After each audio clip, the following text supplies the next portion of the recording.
Time Central. Welcome to Crime Time Central Legal Talk, hosted by attorney David Ridings. This is where we sort out the good guys from the bad guys and try to help you make sense of the law.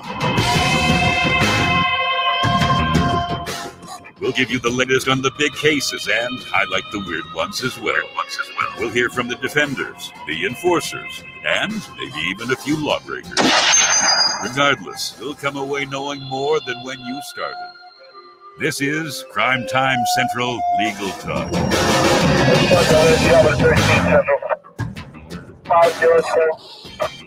Oh, hey, everybody, I'm David Ridings, and you are live with us at Crime Time Central, here live on Stand Against Dark Blue, Facebook, and YouTube. If you're watching on one, please go to the other when you're finished watching the video and like and subscribe on that platform. We're trying to build an audience here. We just recently started this channel not long ago with a big fat 0 subscribers, and we're already growing and off to a good start. We have a lot of people sending us videos and comments both during and after the show. We do commentary on these body cams. Sometimes we call them bully cams. This is Bully Cam Saturday, and it's fresh out of Pennsylvania, Vandergrift, Pennsylvania. Vandergrift is a small town, I guess, in Pennsylvania. It looks very small. And the IQ of this officer is likewise very small. I don't mean that. Well, yes, I do. I was going to say, I don't mean that disrespectfully. Yeah, I don't respect this guy. He's an idiot. If they don't fire him, well, it's pretty much nothing I can do about it. But I am going to write a letter to the city council down there and tell them what I think. I mean, who am I? I'm a former police officer. I'm an attorney, a defense attorney. I've been on every side of this criminal justice system for the past 30-something years. And I know a bully cop when I see one. Trust me. For those of you wondering about the old shiner here, we talk about that in one of our previous videos. And so if you want to know how I got it, feel free to go watch one of the previous videos. Thursday night's video probably says it best, because at the end I tell how it happened, and I think we talked about it a little bit on Friday night as well. But I'm sorry, I know it's just it's just in your face, and it's not attractive. It's a big fat black eye. Actually, let me show you. It goes way down here on the cheek. I got really clobbered. At least the cut's closed now. I had a bandage right there for the last couple of days, but the cut has closed, and I think I'm going to be all right. I'm not dizzy anymore. That's good. That lasted about 48 hours. Hey, Wendy, thanks for joining us. Yeah, I know. Oh, Lord. Yeah. Well, I might do some makeup on it tomorrow. I don't know. We'll see how people feel about it, because it is pretty grotesque looking. I go to the store, wherever I go. Went to a restaurant tonight, and everywhere I go, people will just double take it and going, what the crap? I know it's ugly. Well, listen, Bully Cam Saturday is here, and we do not disappoint. We have well, let me just tease just a touch of it. Oh, yeah. Because I just don't like black people. Definitely. Yeah, I don't like black people. Oh, yeah. Oh, yeah. Because I don't like black people. Now, he was being sarcastic there for those of you, that will. Because precision matters. Okay. It's important when you use words that you do so with precision. They probably think you got, I could really come up with a good story on that. They probably think you got beat by police. I could probably, something is on my shoulder.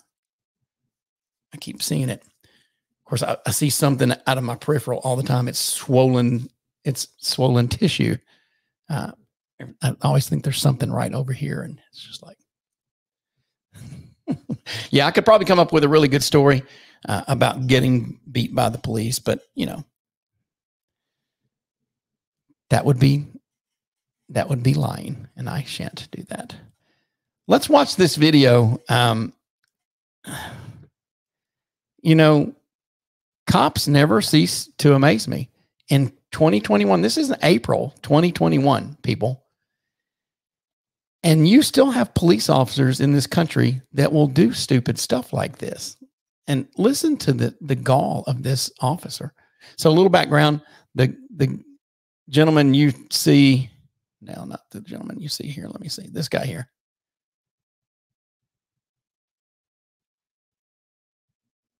This guy goes into diner. Sorry.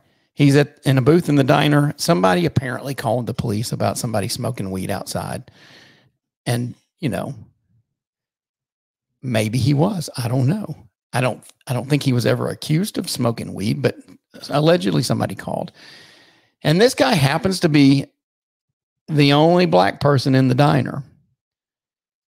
And he has dreads and just looks like I guess to this cop, he looks like a reggae guy that would be smoking weed. I don't know. This guy says that he was racially profiled. I don't have any evidence of that except for his race and his appearance and the fact that he was the only black person in the diner. Although I don't have any evidence supporting the opposite of that either. So this officer is clearly being sarcastic in the beginning of this video when he says, I don't like black people. But he's a jackleg. And that's just a nice way of saying the other word. So let's watch this video and then we'll see what you think. I'll stop it here and there and kind of give you some background and updates as we go along. Oh, yeah. Because I just don't like black people. Definitely. Yeah, I don't like black people. I am superior. No, you're. I am the superior officer. My badge number's 4. You understand that? My badge number's 4. Now he sounds drunk to me. I'm not gonna lie. I've seen a lot of drunk people in my day, and they teach you in the academy how to recognize drunk people. And one of the telltale signs of a drunk person is they kind of slur their words a little bit, and they're really loud and boisterous. And you know, this guy is both of those. So he says that this guy asked for his superior officer, and he goes, I am superior. I am. And what he means is I'm superior to you. I don't know that he doesn't appear to be a supervisor. He doesn't have stripes on his sleeve. But he says, I am superior. My badge number's 4. Now, if I was this guy, I would say, well, can you call number 3 or 2 or 1? Because I want to talk to 1, 2, or 3. Because clearly you're not the one that I want to talk to. It's like that. Wendy says, I think there's a bad apple, so to speak, in Fridley, Minnesota. I recently moved out of the city. I was harassed by him. My son was an explorer, and this particular officer did not like my son, basically came after me. I would be surprised to see him. I won't be surprised to see him in the news. If you have any video on that or a location where we can do a FOIA request, we will do that. And we will get that video and we will do a story on it. Thanks, Wendy, for watching. Back to the show. Bully Cam Saturday. Out here. Yes, sir. Everybody knows that I don't care whether you're white, brown, or tan. If you have to say it, especially if you have to say it that loud, I'm thinking it's probably not true. That's just me. Sir, why are you looking like that, bro? Because I'm tired of your attitude, I'm telling you. Why are you over here, sir? Well, because I got called here for you. For what? What did I do? Do you have any ID on you? No, I don't have to give you No, ID. There. Well, I'm telling you. Why are you over here, sir? Well, because I got called here for you. For what? Well, because I got called here for you. I swear it sounds like he's drunk. Who agrees with me? What did I do? Do you have any ID on you? No, I don't have to give you No, ID, you do sir. have to. For what, sir? What did I do, sir? You do. What did I do, sir? Now, all send me beautiful, another sir. unit. Please bring your superior here, sir. I am superior. No, you're. I am hired. superior officer. My badge number is 4. You understand that? Yes, sir. Okay, so you have ID. I don't have to give you ID. No, sir. you do I'm have just to. sitting at lunch. You Why do are have here? to show your ID. Why are you here? No, I don't. Yes, I do. I had a What crime call did I on you. commit? What crime you did know I what? commit? Get up What and crime? go did- outside. I'm Get up asking, and go outside. I'm asking you what crime Get did I up and commit. Don't do it. go outside. Sir, I'm asking you what. I got called here for you, and I'm asking your identification. Sir, what Get up did you and go do? outside. What was the call? Get up and go outside. Sir, that's not fair. That's not right. No, it is fair. That's not right, sir. It's very fair. That's not right. That's and all it's being very recorded. right. It's very fair and it's very right. Honest officer, just give me a coffee cuppy and we'll be fine. Little background. This officer comes in first and there is this guy and, hey, JJ agrees with me, which is awesome. I don't require that people agree with me, but I sure like it when they do. He does sound drunk. So this officer comes in originally, this guy and his girl are sitting in the booth with a service dog. And the cop comes over there and wants to see their papers for the service dog. Now, you're not required to carry papers around with you to have a service dog, but to prevent the dog from being taken by animal control or something that this crazy cop might have shot him, I don't know. The girl takes the dog home because she doesn't want to, instigate things or escalate things any further. And then this guy, after that, I think gets a call about somebody allegedly smoking weed. He says he got a call about you, meaning the guy. I don't think the person on the 911 identified anybody. In fact, the call just said somebody is smoking weed outside of this diner, and it didn't indicate who. But he just made some assumptions there that he probably shouldn't have made, and probably were based upon race. Let's not sugarcoat it for this guy. If this cop is a bully like this, it wouldn't surprise me if he's a racist. There you go. Racial profiling, man. Oh, yeah, it's racial profiling. Straight in here. 5104 County. Look at him. Police, man. Oh, and 22431-272. 32431. He's so drunk. 272. Run that, please. Because this guy's saying that I'm racial profiling him. Definitely. Oh, yeah. I don't believe I'd have said that on the radio. Because I just don't like black people. Definitely. Yeah, I don't like black people. It's like that out here, man. Oh, It's yeah, sad. it's like that out here. It's sad. Everybody knows that I don't care whether you're white, brown, or tan. Drunk, sir? Why are you looking like that, man?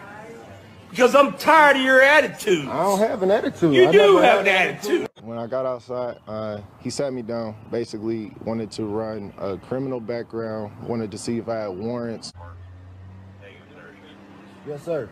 Can you just tone your language down? Okay, that's real. That's real. I appreciate it. Yes, sir. But why am I being outside? Why am I being outside? Is there anything on him? Anything on who? On him. Did you hear what they just said? Yeah, I heard. They just said? Yeah, I heard. Because I couldn't hear. What are you talking? He's over here talking about my tattoos and everything else to get out here, bro. I don't understand. Oh, I already know who called. Yeah, I already know who called. He was right off the get-go. What are you talking about? It's all recorded, sir. Everything from when you walked in, it's all recorded. So I hope you I got don't your care. stories. Okay. 5104 You will. County. That's right. Attorney wants. Negative. Oh, dang. Right. Okay, send everything down, please.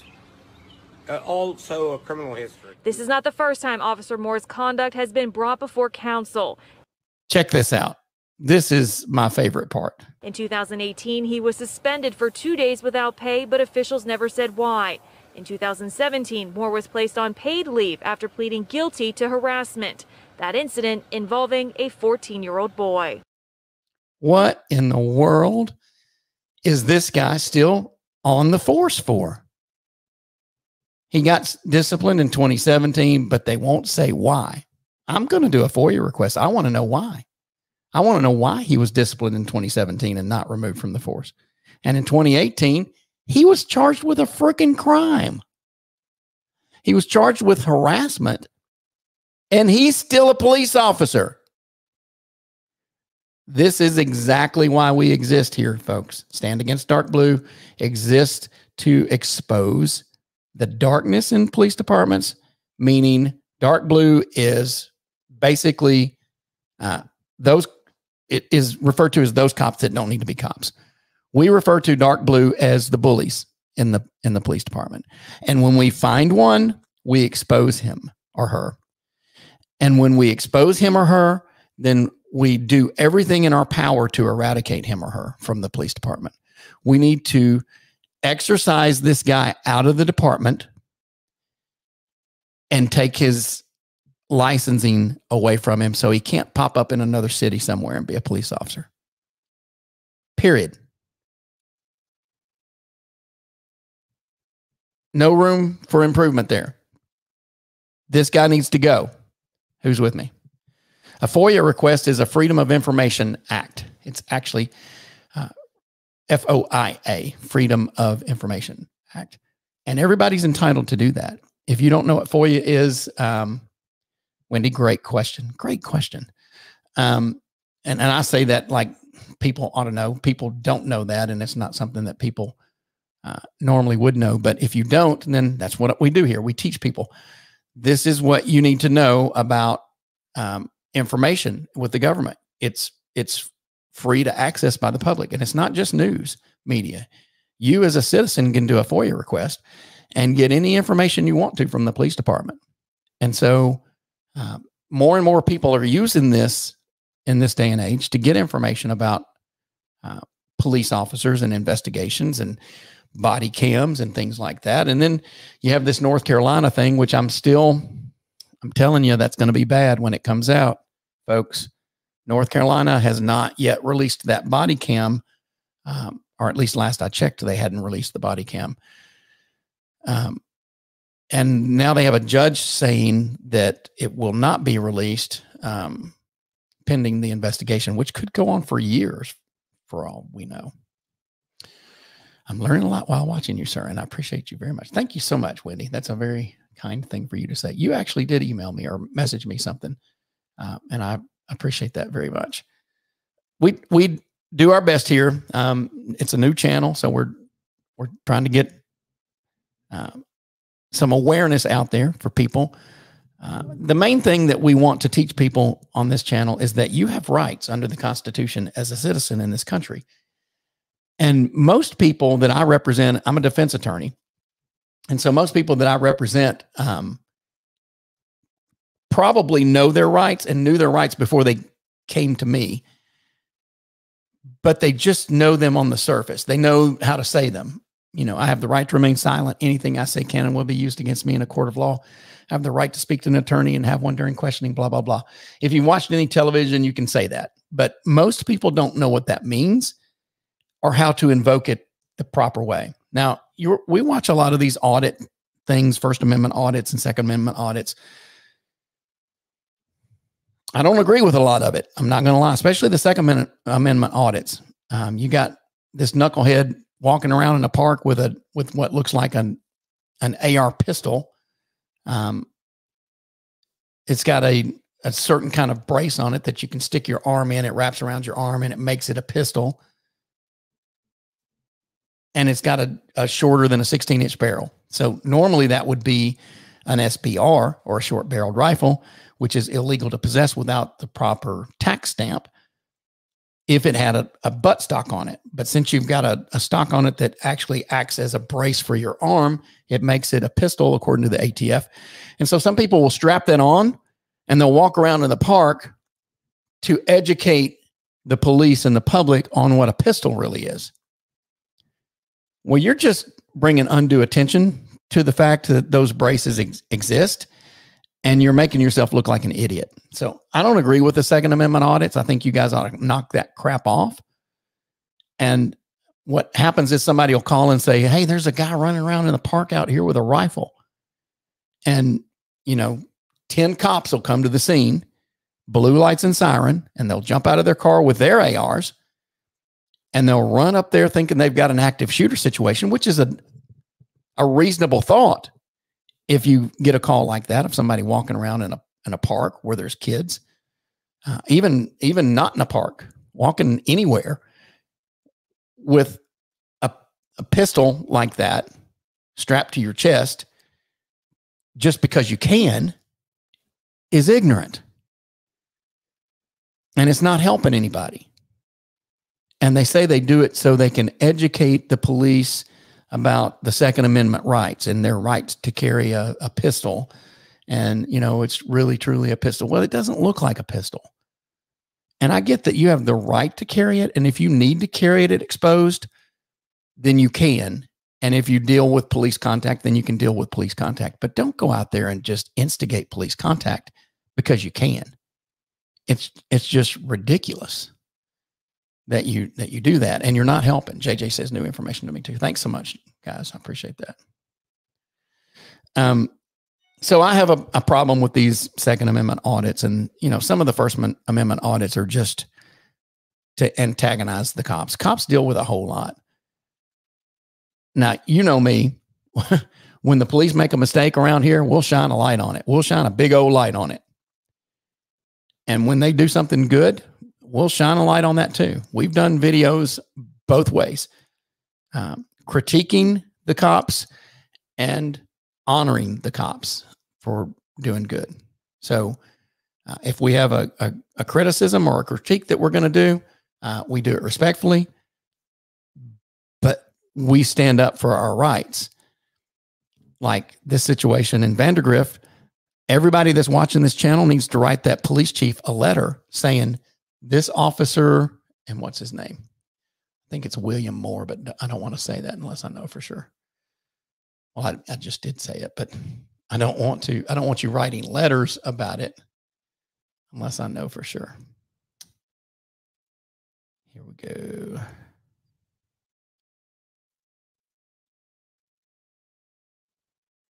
Well, it's William Moore. I know it is. I'm going to write them a letter basically saying that I've seen this video, and as a citizen of the United States that stands with good cops against bad cops, I would like for this gentleman to be fired, and he deserves to be fired. And let's see here. Yeah, William Moore. Sorry. William Moore, Moore, and he's with Vandergrift, Vandergrift Police. And I believe he's just been suspended, not suspended, but on administrative leave pending this investigation. But with all of these other complaints against him and harassment arrest and an unknown disciplinary action, he needs to hit the road. And unless we pressure the police department and the city council there to do so, they're going to sweep this under the rug like they do all the other ones. And then a month, 6 months, maybe 2 years down the road, maybe 5 years down the road, this guy ends up killing somebody, or he does something really more egregious than what we're seeing right here and puts somebody's life in jeopardy. Clearly he's got a problem, and it's a power problem and an anger problem. And he doesn't deserve to be a police officer. The police have a difficult job. I don't believe in defunding the police, and people that watch me know that about this channel. I think that they deserve more funding for better cops. I want better cops. I want more educated police officers. I want more programs in place that will help them police themselves. I want programs in place that will help them denounce this blue code of silence, which is a very real code. It does exist, and it does protect officers who get in trouble Definitely a power problem, Star says. Thank you very much for watching. But how do you make better cops? Wow, what a great question. Well, it's not by defunding them.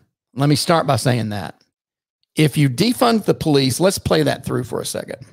Let's defund the police. Let's not defund them completely, but let's take $1 billion away from their budget, like happened in New York.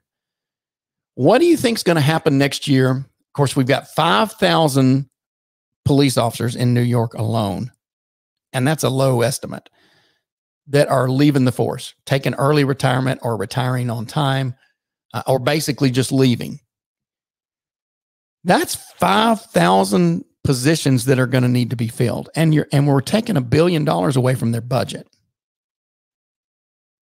Now, it's no secret what I think about the administration in New York. They're stupid. They fund incredibly ignorant social programs while taking away from the protection of citizens by taking $1 billion away from police law enforcement.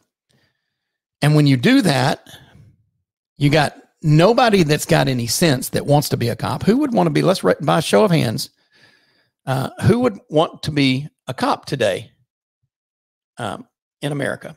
If you would like to be a cop today, raise your hand.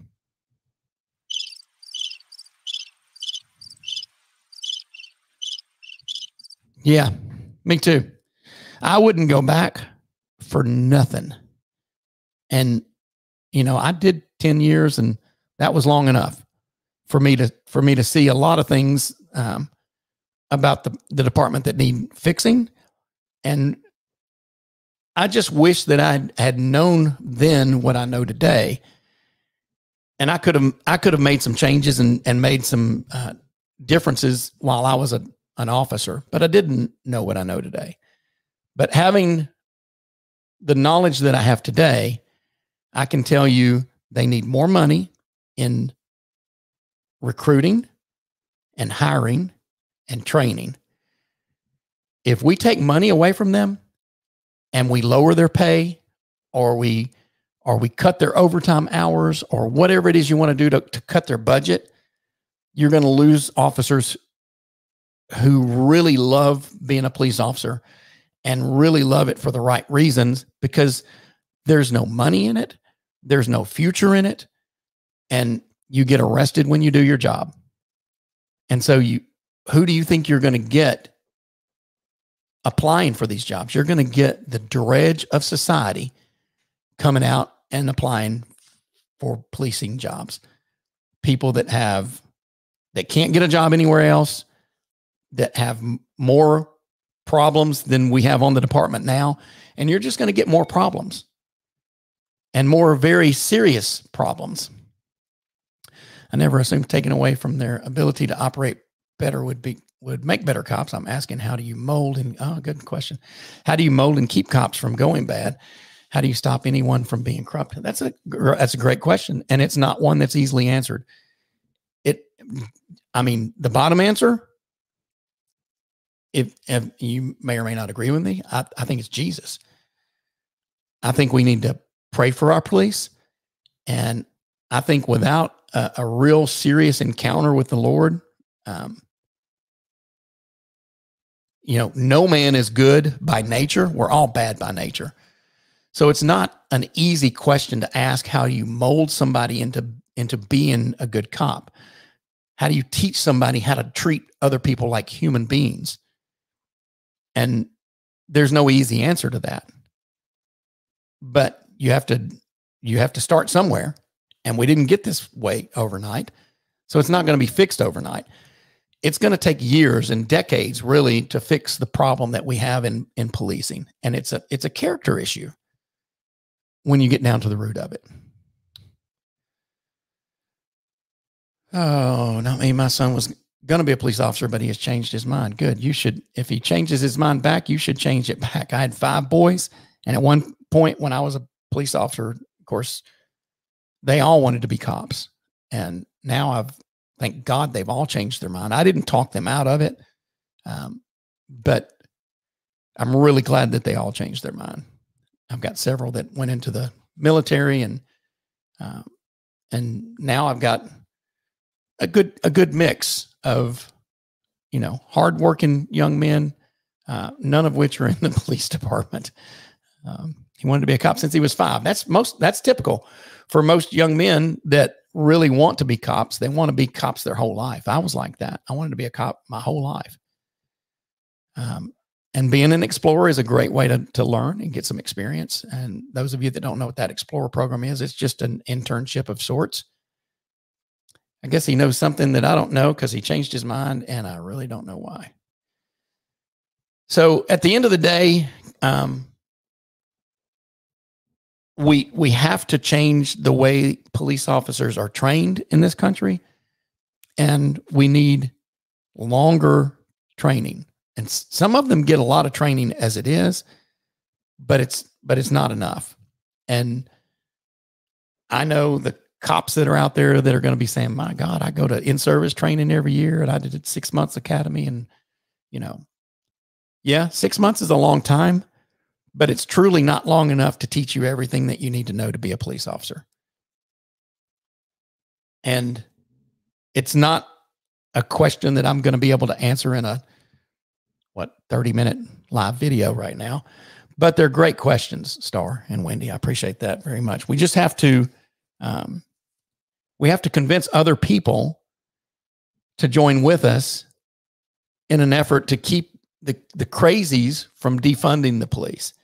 And if you live in a city where there's a big movement to defund the police, speak out against it and call your congressman and your council person and get involved on a local level and just be available to make change.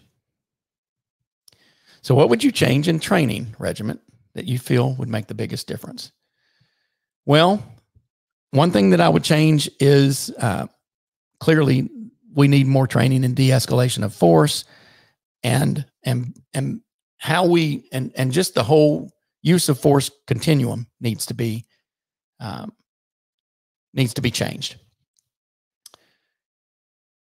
But there's also this blue code of silence that's allowed people like this guy to exist for generations. And the blue code of silence is you don't tell against a fellow police officer and you protect your own.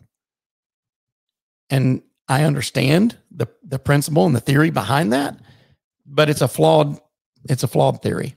Anything that you have to keep secret is dangerous.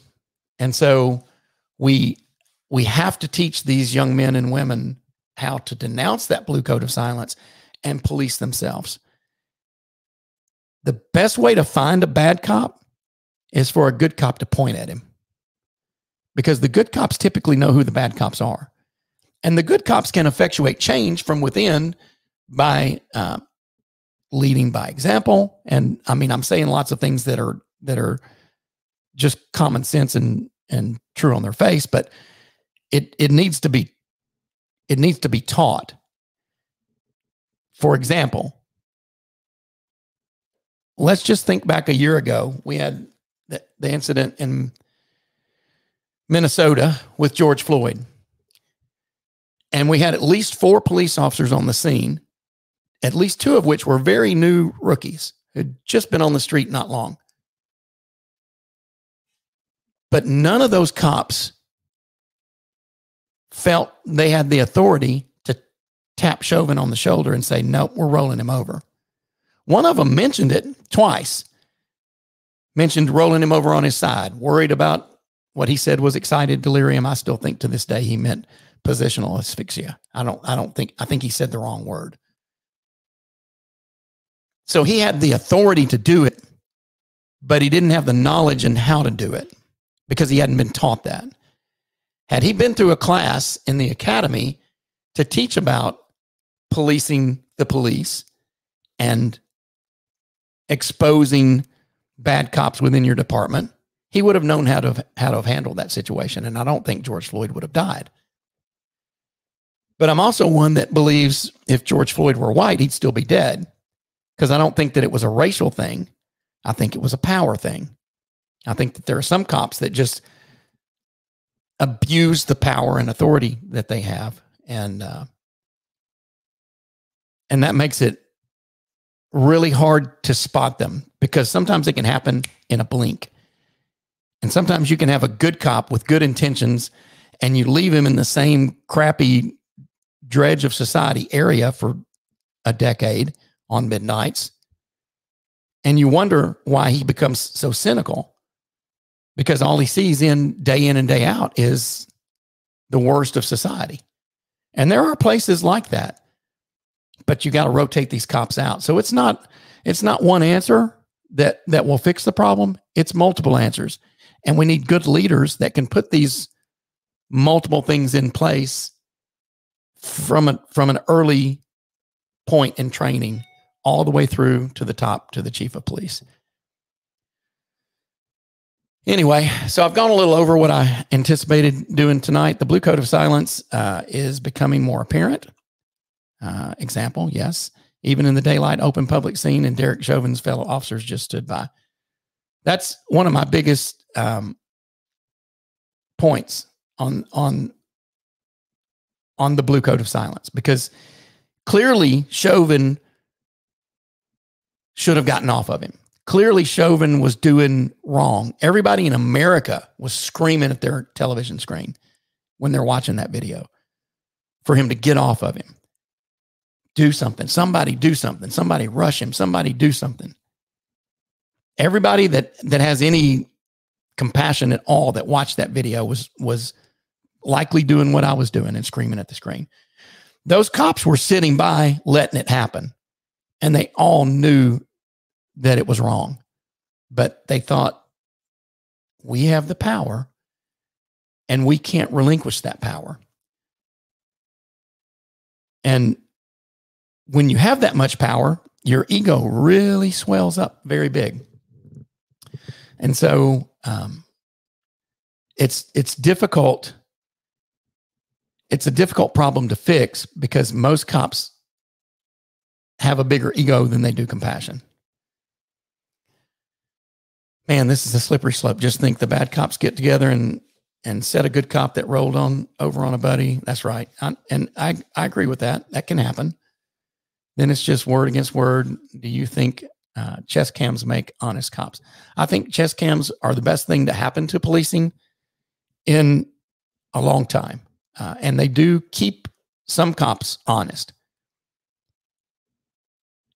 And in the worst of situations, they have control of turning them on and off, but they have policies that prevent against that.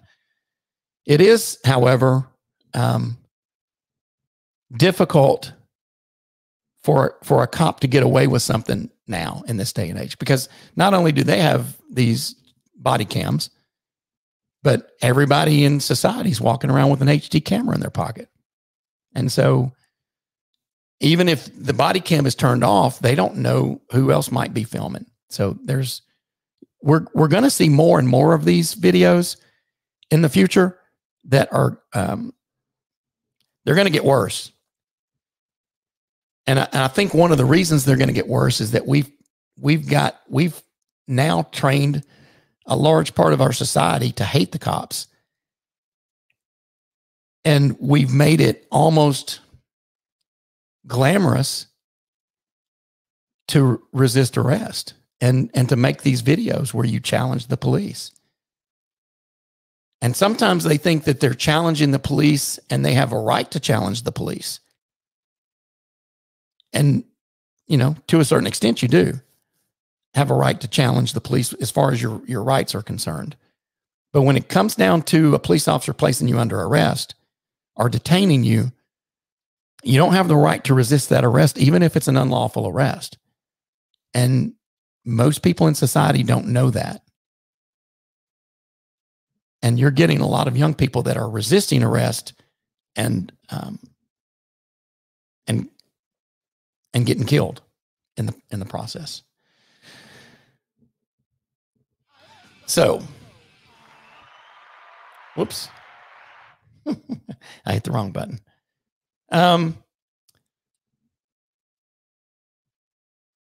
So there needs to be reform now. And yes, it's to do their job, but sadly there are always bad apples in every bunch. That's absolutely true, Jennifer. Thanks for watching. Star said, this is a good show. I think you have a new viewer here. Well, thank you, Star. I appreciate that. And you know, go watch Thursday's episode and I'll tell you how I got that black eye.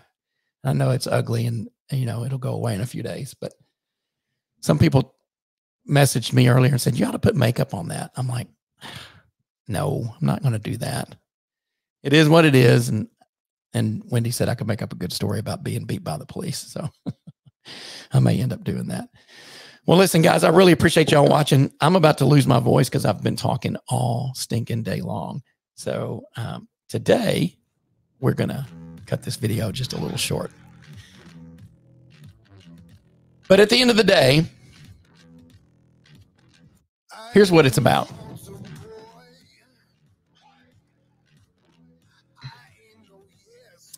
It's about standing up for your rights, knowing what your rights are, and invoking them early and in a courteous way. And as citizens, we can stand together and help the good cops root out the bad cops.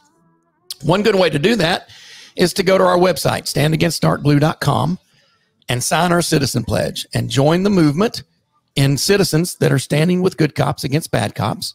If you are a cop or a former cop or a retired cop, because you can be former or retired, and sometimes former is not good.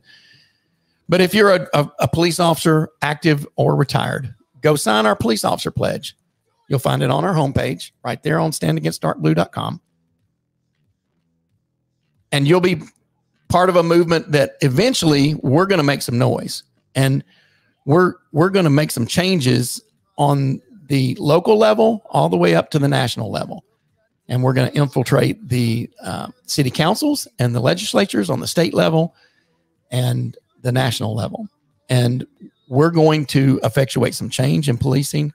We're going to get some new training for police officers on de-escalation of force and policing the police and denouncing the blue code of silence. And we're also going to do, we're working on a grant right now to do some training in high schools, because we need to teach our young people how to interact with the police. And a lot of you are going, what? You got to teach somebody how to interact with the police? Yes. Most people don't know how to interact with the police. So it's important to teach young people how it feels when you get pulled over by a police officer and why it feels like your stomach is going to flip, and what you should do and what you should not do, and how you should act and what you should do with your hands and what you should do with your language. And when a cop asks you for things that you're not required to give, know your rights and know how to respond to that in a nice, mannerly way. And if we can teach this on both sides, eventually we're going to at least curb the problem. I'm not Pollyanna in the sky thinking we can fix everything, and certainly not overnight. But I'm through being the silent majority. And I'm through with the, talking about the past. And I can't breathe. And you know what? I still have breath, and I'm not going to waste it. And I'm going to stand up and speak for the speechless, and I'm going to stand for the oppressed, and I'm going to help them get justice. Because if I'm not doing that, then what am I even here for? It's time, everybody. It's time to get busy and at least try to make some change. And if you're in on that, go to our website and join us. I hope the other guy back. Yeah, I dropped my front guard, and yeah, but you ought to see the other guy. Thanks everybody for watching. I know I've rambled here at the end, but it's just a passion of mine to do something, and we can't do anything sitting on our duff. So that's why I'm making these videos, creating awareness, made the website, nonprofit organization, 501c3, did all the work to make that tax deductible for you. If you wanted to help contribute, you can go to our website and do that. But most of all, if you'll just share this video with a friend, invite them to like our channel.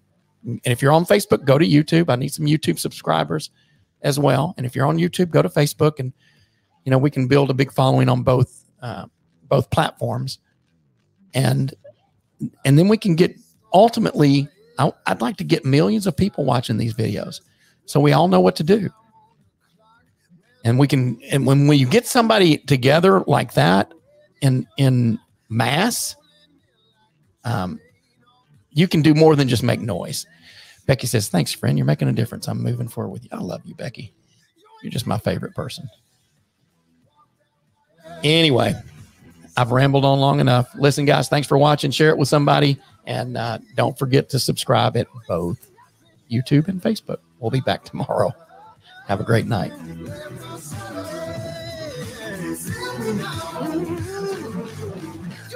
Nothing yet.